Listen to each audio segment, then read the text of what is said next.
Hi, everyone. This is Martin Pytela for Life Enthusiast podcast. And today I have with you a rare experience, rare because it comes on the back of an immigrant story. And that, my friends, is refreshing because getting a perspective from another world is really educational, really useful. And when I myself being one of those, come to a new country, we come with very fresh eyes. So we get to see things that the people who are born in it don't. To explain, to a fish, aquarium seems like a natural world. Contemplate that. Welcome today, Alina Gracheva. Yes, thank you so much for having me. It's definitely an exciting experience, and I would love to share everything I do and everything, I would say, or everything I experienced, as you mentioned, my immigrant's life in the past. So, yes, thank you for having me. Yeah, of course. Well, first of all, we should say that there's a good level of credentials behind your name. Those were a bunch of letters. You studied, is it clinical counseling? Is that the word? Yes, clinical mental health counseling. I'm a licensed psychotherapist. Rather, I work as a licensed psychotherapist and I specialize in trauma. So I utilize a lot of different methods of working with people who experience trauma in many different ways. Right. Well, there's no lack of that. I, I tell people that health stands on four or overcoming four problems, and that would Mhm. be malnutrition, stagnation, toxicity, and trauma. And I think they're not equal in the sense of being even, but equally important. And trauma, when introduced into our lives, causes us to not process information correctly, distortions. And I so appreciate you specializing in that because I don't. So let's roll with that. How did you get here? Oh my God, my journey started back in, I'm a Soviet baby. I was born in Soviet Union, Russia now, right? The territory of Russia. It's been quite an experience, and I feel like a lot of kind of components played a part in my life to make a transition to the United States at the age of 18.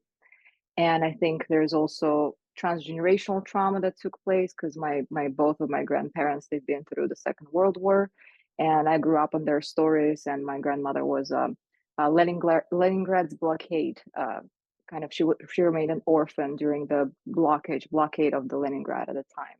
And my grandfather was actually a driver on the war too at the age of 18. So I don't know, maybe it's kind of like a generational pattern of changing lives at the age of 18, but that's what kind of brought me here.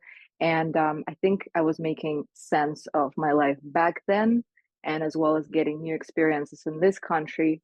And it was healing my own trauma and understanding the patterns that trauma can create and overcoming that, which took many, many years for myself. And now I'm very fortunate to be doing this beautiful work and being the guide and assistant for people to go through their own healing of trauma. And there's so many different ways that we can experience trauma, so I love exploring the worlds of others and being there for them. So that's kind of my backstory. Yeah, I'm sure we'll get into the how and the why and the what's in just a moment. But I'm looking at your articles about you and how you put yourself to the world, and I see the words shared, intelligent, and new code of ethics. That's Yes. that's the website that you build, right? Or that's the channel you build. Yes.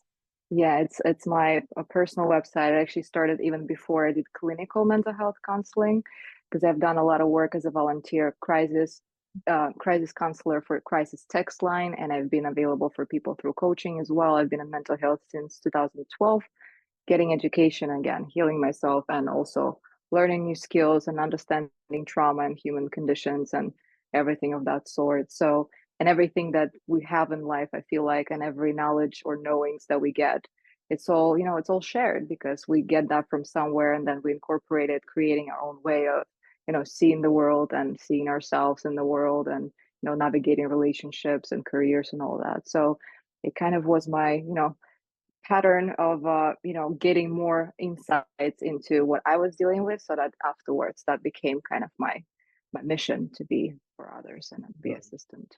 But the word ethics really resonates with me there. New Hmm. code of ethics. Now, Hmm. ethics is a big deal, right? Because that our society here in America, especially, has been sliding into a total realm of confusion about ethics and what is right and what is just and what is not. At least that's my impression. Would you agree? I think it's going to be different for everybody. I try to see everybody having a sense of what's right for themselves. And I feel like if it feels right, because if we do something and we have to justify it for ourselves, we may question whether it's the right thing or not. Because when we do the right thing, we don't have to question that or justify it. And I feel like everybody they're entitled to their own opinion and their own way of life. It's just sometimes maybe it's better to set boundaries with those people Right. that maybe don't align with you. So, Okay, yeah. I hear you on that. I'm of the opinion that there are some absolute values, absolute truths that relativism doesn't really work for, meaning that there is such a thing as good and evil, there is such a thing as harming others and not harming others, and just saying, well, everything's okay. If you think it's all right, then you do it, it's right for you. I have challenge with that. No, absolutely. I'm not saying that there are certain things like, don't kill, don't steal, and all of this other kind of truths that we have that are universal. However, I feel like if we just try to force someone to change that, number one, there's usually why they do what they do, even when they're harming others. And working in rehab in the past, the beginning of my career, I've learned a lot of people struggling making kind of decisions that were not for their highest good in a way, but Hmm. they also were conditioned in that way. So it's not like they're doing that because they want to hurt others, but it's a natural response to the conditions they had to deal with. So sometimes I've learned in the past to be less judgmental when it comes to things that I hear from others, because again, I'm there for people and I can't really judge them based on, their experience. I can explore that with them and see where they stand if they want to change. And if someone is really hurting someone and you're that person who is receiving that harm, then the most loving thing you can do is set those boundaries and remove yourself. However, we can see that a lot of people like to remain in situations that are even abusive, Hmm. just because that's their choice. And so I'm no one to kind of push them out of that or push someone to be more ethical or have better values if they're not ready and they don't want it. I can create more tension and stress rather than, because again, Right, force never works. right. Huh. Okay, so I guess this would be from thoughts to emotions, from emotions to behaviors, from behaviors to habits, from habits to character, that sort of gradation of how the world Yeah. is built. Yeah. Yeah, absolutely. Yeah, you threw in the word awareness. I think that's really super important, right? Hmm. These days when I'm scrolling on my phone, I'm anything but aware. I'm just absorbed and taking it outside in rather than reflecting on myself, right? Yes, absolutely. And I'm a big supporter of this.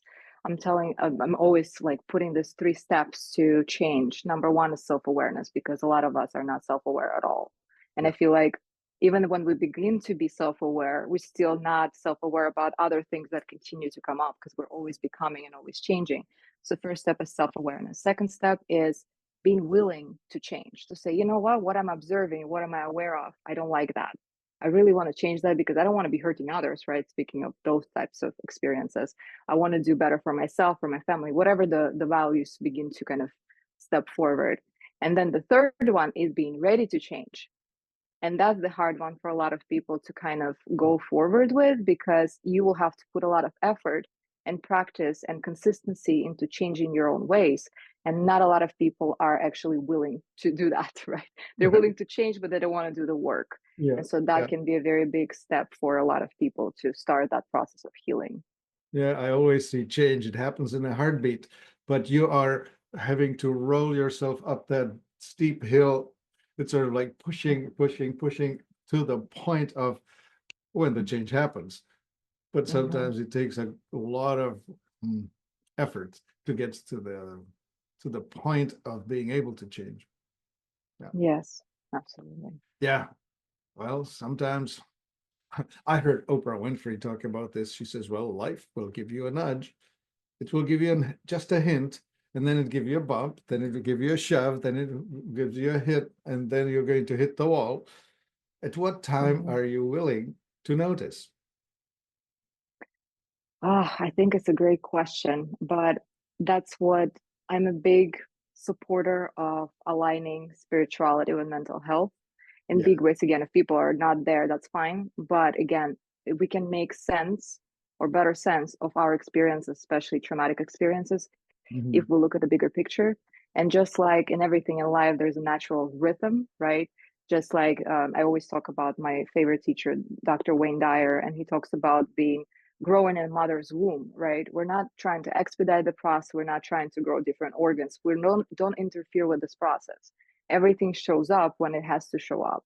And I feel like even in dealing with trauma and becoming more aware of what's going on in our life, there are also steps that we go through. Sometimes it makes sense, sometimes maybe it is that nudge or like a push, right, from life. And Mhm. if we don't, if we know better but we don't do better, then we get a really big kick, out of that. But we already have certain level of awareness saying that maybe I should look into this. And then if I'm reluctant to do that, that's, I feel like, when life begins to bring us forward to change. And if we Right. resist that, it's going to start really push us Yeah. forward. But there's also natural progression to that, and sometimes people are not ready to hear that. I feel like it's good to place a seed for someone, right? If I'm having a conversation. And the thing is, we all contribute to each other's progress. And I feel like this is a very beautiful experience, that everything, we're all part of this, something that we don't understand, some energy that runs through all of that and through all the plants and everything in this universe, so to say. And I feel like when sometimes we don't listen to ourselves because we all have that guidance internally, then other people may bring that awareness to us through comments, right? To saying something that may kind of resonate or not. Maybe it's going to make us a little triggered because I don't want to hear that yet because I'm not willing or ready to change, right? But I'm already gaining slightly that self awareness. So I feel like understanding that as others can participate in our healing process, we also participate in someone else's healing process. And sometimes when we're just drawn to say something to them, right, whether it's positive or maybe it's, raw truth, it can Mhm. also be very therapeutic and they need to hear that. And I feel like understanding that we all collaborate and work together. And that's how shared intelligence and new code of ethics kind of came upon, right? It's understanding the oneness of everything and yet understanding our own healing process and what we have to go through in order to change. Oh, well, you're going deep. All right. So the difference between religion and spirituality. We need to understand that all human beings on this planet have an innate need for transcendence. We're born with it. And we, of course, build constructs in various ways as to what that means, how it works, and so on. So religion is usually just a construct built to try and figure out what our drive toward transcendence, toward understanding the meaning of life is all about. Mhm. So Yeah. everyone has that, even if they are going to a different church. That's what should Yes, be understood and acknowledged, right? absolutely. Again, there is something like, let's think about two concepts that I can ask. One is electricity. Yes, we know electricity exists because we have the lamps, but it's an invisible type of um, energy that runs through these cables, right? You cannot put it in a bucket and say, well, this is a bucket of electricity. The same comes for thoughts, right? We have thoughts. We can all agree we have thoughts because we have so many of them. But can we locate a thought inside of our head, even if I cut it open? No, right? So something is there. There are a lot of forces that are invisible, but yet powerful to create either kill us or heal us, right? Because the thoughts can either kill us or heal us, and we have to choose them wisely and we have control over that. And when it comes to spirituality too, and that energy that runs through all of us, that doesn't discriminate whether you go to this church, then I'm gonna run through you, and you go to that place, I'm gonna run through you. And I feel like there is a lot of misconception. I know people who are religious spiritual, I know people who are just spiritual. I know people who are just religious. I feel like if it's helping you to be a better person and find your connection, find peace, do whatever you feel like is right. But I also know that not everybody who can cite the Bible experienced God. And I've seen those examples too, right? Because we all have different ways of, and if I see someone super judgmental, but they always cover up by, saying, well, this person said that, there's Jesus or Muhammad or whatever, whoever they're using as an example, and they're judging others, you're going away from spirituality.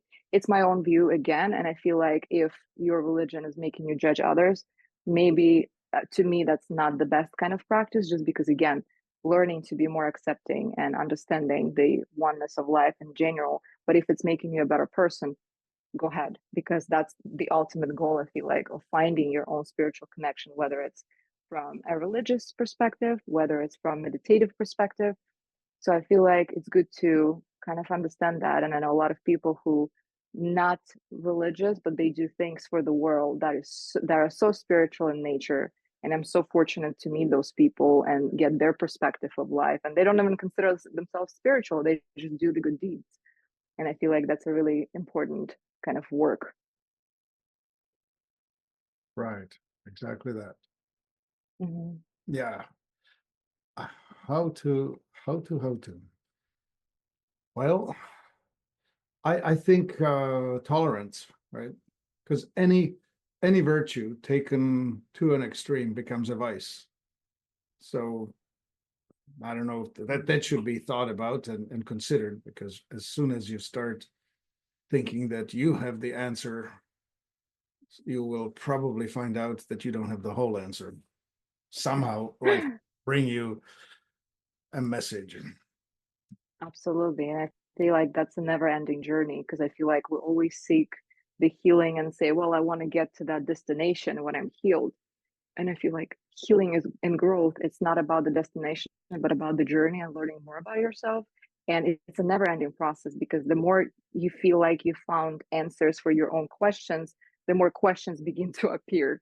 And it's like every single day I'm looking at myself, I'm like, okay, what can I do better next time? What can I do better tomorrow?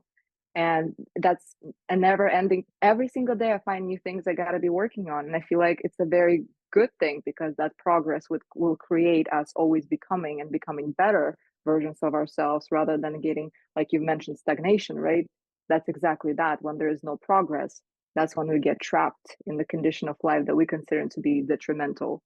And if we learn to surpass that and find ways to, always strive to progress, to be better, I feel like that's the ultimate journey that we need to take as humans. And it's a beautiful, beautiful experience. Yeah. Yeah, I saw some pictures of you guiding meditations and whatnot else. I guess we should try and explain in practical terms how you actually do. How do you work with people? Oh, there's a lot of different areas that I like to cover. Again, clinical mental health is one thing. I work with sound healing as well, and I do meditations beforehand and after, guiding people through this experience. And sound healing it's scientifically backed up. It's a beautiful practice, and it works with, if we think about our bodies, everything within our body vibrates. Every single cell has a vibration. It's a scientific thing. It's not, mystical or spiritual, even though it's spiritual, but it's not in those terms. So if we use sound healing tools, the sound bounces off the walls, penetrating the body, and helps those parts that may be tense or unhealed, because everything, even emotional states, give us physiological response. Our trauma is not just something mental. Trauma also resides in our bodies. And so sometimes, again, if we're anxious, we have heart palpitations or indigestion, right? If we're sad, we can have fatigue and be low in energy. All of these things can create an overall state of not having that well-being. And so sound healing allows to penetrate the body and shift that vibration of the spot that may be tense or unhealed at the moment, and actually remove the intensity and the problem underneath. And I actually worked with this practice in a rehab, in a detox, which is a very rough place to administer anything, because people are going through a lot of intention and distress, and just recovery is very, very brutal. And I've seen remarkable results. I've seen people falling asleep when they haven't slept in days. I've seen people meeting their, relatives that they forgot exist, and getting strength from that, because it's all about how we kind of perceive that. And I've seen people not having pains in the back or in the shoulders, and it's incredible what that can do. And I was so fortunate to observe that and get, that feedback from what people experience. And so I love to guide anybody through the process of, number one, reconnecting with themselves, because naturally it's learning about yourself and what's going on inside, and becoming more self-aware. because the moment we go inwards rather than trying to make sense of the world looking outwards, that's when we begin to know what to do next. And listening to yourself and your own guidance can be the most important tool we can learn. Yeah, I'd like to add my perspective to it this way. I think water, because of its polar nature, the negative and positive pole to every water molecule, tends to clump together to form latent crystals. And I think that is nature's memory device. That's the storage device, especially for emotions. And this water is stored within us. So all of our events, memories, traumas are stored in the soft body, in the soft tissue of our body, in the waters. And so when we play music at it, the vibrations are helping to reorganize how this is actually stored. You can also get to it through massage, and you can get through it through exercise and physicality. But experiencing music, specifically music, because it's the physical vibration that resonates with the body, it will show itself up. There was a bit of work done by people who are taking pictures of crystals of freshly freezing water. When you are just freezing water, it will show itself either as symmetrical or not asymmetrical, and you can create very amorphous, unorganized looking crystals when you play awful things to it or say awful things to it. And on the opposite, you will get way more harmony out of the fresh crystals when you either play nice, harmonious, usually classical music, or if you say loving things to it. Absolutely, yes. I 100% agree. And there are a lot of experiments now. And I know people do that often with rice experiments when they have different jars of rice and they talk nicely to one and then they talk bad to another and the third one they ignore. And the same experience with plants. Plants can read our intentions, not even what we think or say to them. They can read literally what we're about to do to them, and we're just thinking and intending. And it's a mind-blowing kind of, revelations for humans, I feel like. And I absolutely agree too how much of effect music can have on us. So that's beautiful. And we're made of water, right? Primarily, if we think about it. Yep. And also understanding, I feel like the neural connections that fire and wire together too to create that trauma internally. That's another very important aspect of working with people too, of, like you've said, working on their physiology. And somatic work is something that I'm very passionate about, and EMDR, which showed to be very, very effective with a lot of people too. What do those three letters stand for? It's for its eye movement desensitization reprocessing. So we have thinking about, and Dan Siegel put it, the top brain and the bottom brain. The top brain is something that makes decisions. I'm about to do this right now, right? And we also have a lot of explicit memories stored that I can say, okay, this year that happened. This happened when I was this age, right? We have certain experiences that are on the outside. And then the bottom brain, because when we experience anything, whether we get scared or we're happy, we have physiological component to that, right? If we get scared, we have heart palpitation, digestion, we have shivers, right? Different people may have a different kind of way of experiencing that. Right. But all of that is because our neurons fire and wire together every time we have an experience.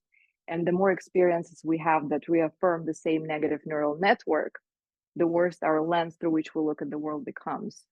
And so EMDR allows us to get deeper into even those parts that may be implicit memories of how I experienced a certain trauma or certain kind of moment in my life or certain event, and allows to reprocess, break those connections down and instill something that we want to think about ourselves instead. Because under all of these neural connections, we have negative belief about ourselves. And unfortunately, that stays around for quite some time, which I've discovered only recently, and I've processed my trauma from Russia only like last year or 2 years ago. So it's been kind of a very eye-opening experience for me to be doing this work and also becoming more aware of those physiological connections. So are you now able to guide people through the experience yourself? Oh, absolutely. Yeah. It's been already my journey for almost a year now, and I love it. And there's always more to learn. And again, it's a very powerful practice for anybody if people are really looking and kind of reprocessing that. Again, you have to be ready for that because it's going to get uncomfortable. You'll have to look at things that you probably don't want to look at all at, right? But at the same time, I always make a comparison when people say, I don't want to dig into that. I don't want to, open up those old wounds. Well, imagine that you have a big injury on your hand, let's say, right? And then it heals on top. So you see a little scar, but on top it's healed. The skin is healed. But underneath that scar, there's an infected wound. So there is a lot of infection, there's pus, and there's all of this bad stuff that continue, they're going to impact your health, right? Well-being. But on top, you look at it and you say it's fine. Trauma doesn't work that way. If we have and it doesn't have to be something super big or something very severe to experience trauma. Sometimes neglect can do that, or unmet needs as children, So understanding that certain experience can be impacting us in a negative way, and trying to see where that wounds can be that's been infected and whether it's there or not. And that's, becoming self-aware in our life altogether. How are we with other people, with ourselves? Am I living am I the best version of me? Am I functioning how I would love to function? If the answers are no, there may be something related to trauma too that it's important to explore. Yes. Clean out your garbage. If you don't, it's going to stink up the whole house. Exactly. Yeah. Even if it's just contained in a bucket that sits in your kitchen, you have to take it out now and then. Otherwise, the whole place becomes unlivable. I love that. Yeah, that's a great metaphor for sure. Yes. Indeed. Okay, so how do people connect with you? How do you guide that? Do you do that one-on-one, one-on-many? What's happening in your world as you go through helping people? Yes, I currently work at the group practice, so my information is on Google. Google is pretty open to my presence in there. So if you just put Alisa Gracheva, there's a lot of different resources. I have my website, www.since.life, Psychology Today as well. My information for clinical mental health is there. Sometimes I post about, sound healing meditations. Right now, it's kind of on the back seat for a little bit. But yes, I'm here and available if anybody wants a consultation. It's going to be free. Just, needing to connect and kind of request that, and I'll be there for people. How does a person decide that they are your type of customer? Yes. Well, I feel like one thing, and that's a very big misconception in therapy altogether, you have to find the person who will resonate with you. And that's why, again, we do those consultations to see if we can be the right fit. Because again, just like we're trying to go to a hairdresser, it's probably not going to be the first one we ever go to, right? Sometimes we need to find someone who will fit our needs and we will like them. And with every profession, it's like that. But unfortunately, when people go to counseling, sometimes they don't like what the person is. They can completely disregard the full mental health kind of practice.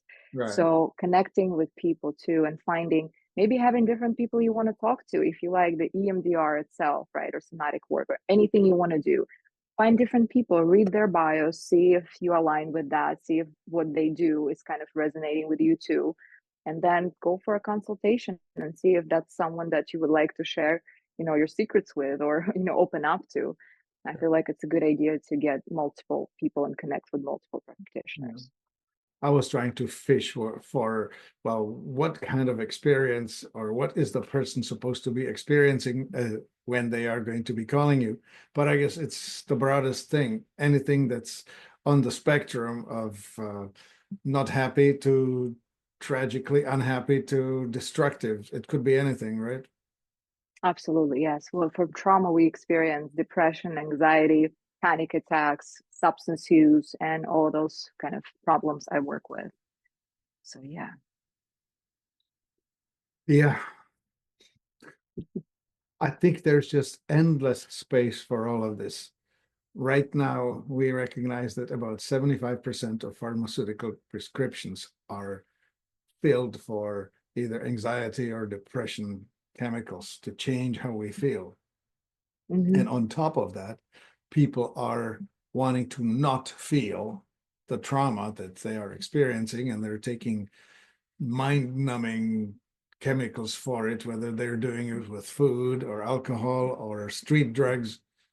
Mm-hmm. And that's just the wrong way to go about it. All of those problems that you're thinking you can solve, or at least shut down with the chemicals, you should probably process with methods that we are just discussing here. I think sometimes it's important to take medications for certain problems because I've seen a lot of different type of diagnosis and disorders, and sometimes it's an important part at least to start to stabilize the system because people can be in a very dysregulated kind of space and state, and so sometimes it can be helpful and it will be helpful. However, it's not a long-term thing, and learning new coping skills and how to navigate life, it has to come together. So it's medication with interventions that you choose. It doesn't have to be psychotherapy. If you want to explore other methods, go for that. But sometimes those two have to work together in order for us to start changing and then getting off of medications if that's something that's approved by a medical provider. If you feel like you've gotten a lot of coping skills to deal with life now and you are able to provide for yourself a different perspective, navigate challenges and stresses, and then maybe that's a new kind of journey too, to get off the medications in order to proceed with more, with more experiences in life. Because yes, naturally medications help numb the symptoms, but they're not doing anything to the causes for those symptoms. And so that's something that we have to go and find ourselves, because it's also not a given, and it's an exploration, that journey we're talking about, right? Not the destination, even though destination would be nice, but there's always new destinations that we have to get to after that. Never ending process. Right. Yeah. And it's the process. You opened with it, and I think it still holds true, is that you cannot just take a pill for that.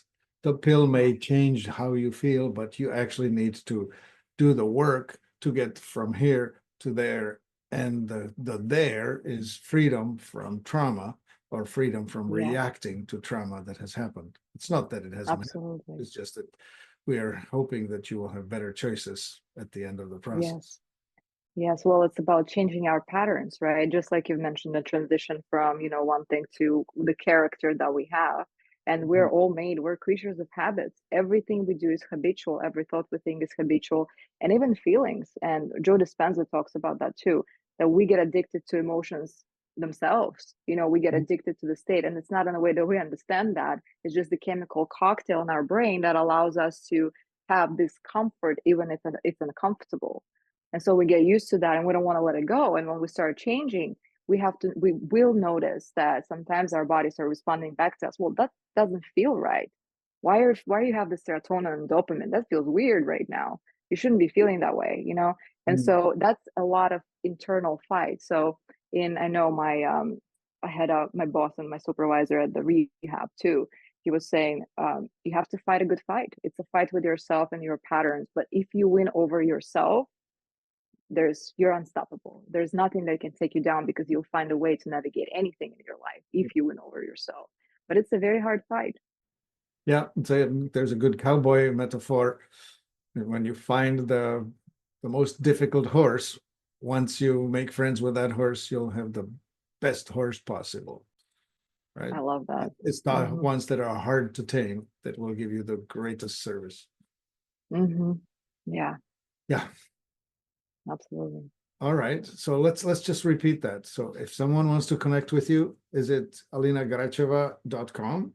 That or And no, different? no, no. It's I mean, www.since.life. That's my All website, but right. also Since, Alisa okay. Gracheva on. Yeah. Let's spell it out. SINCE, period. LIF. Yes. Yes. That's correct. Absolutely. All right. Hmm. Yeah, Alina, this has been inspiring and educational, and I'm so encouraged that you're there. As young as you are, you have many years ahead of you of helping people. So it's just awesome.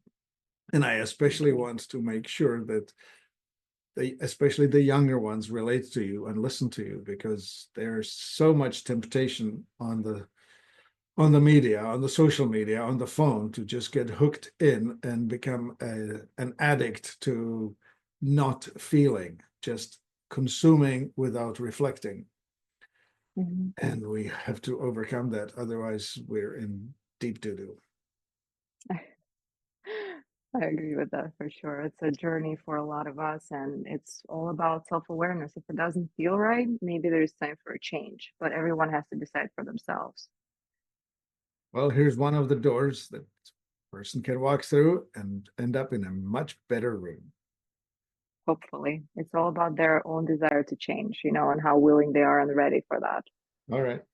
Yeah. So since.life, this is Mhm. Alisa Gracheva. Thank you very much for being here today. And my name is Martin Pytela, and you will find me at life-enthusiast.com. Thank you. Thank you for having me.